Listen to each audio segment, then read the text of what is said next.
আপনারা কি এত সুন্দর মরিচকে বর্ষাকালে করতে চান? তাহলে আপনাদের জন্য 5টা দিক নির্দেশনা। প্রথম, দোআঁশ মাটিতে মরিচ চাষাবাদ করবেন এবং ড্রেনেজ ব্যবস্থা ভালো রাখবেন যাতে সুন্দর করে পানি নিষ্কাশন ব্যবস্থা ভালো থাকে। নাম্বার 1 গেল। নাম্বার 2, আপনারা লিকুইড ফার্টিলাইজার স্প্রে করবেন।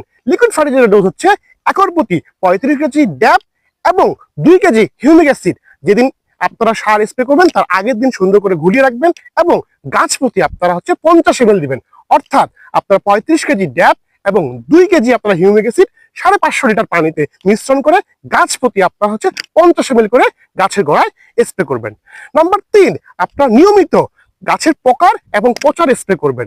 নাম্বার 4, এই সময় কিন্তু এই মরিচ গাছ ঠিক মতন পটাশ এবং সালফার অনুখাদ্য প্লান্ট থেকে মানে মাটি থেকে আপটেক করতে পারে না।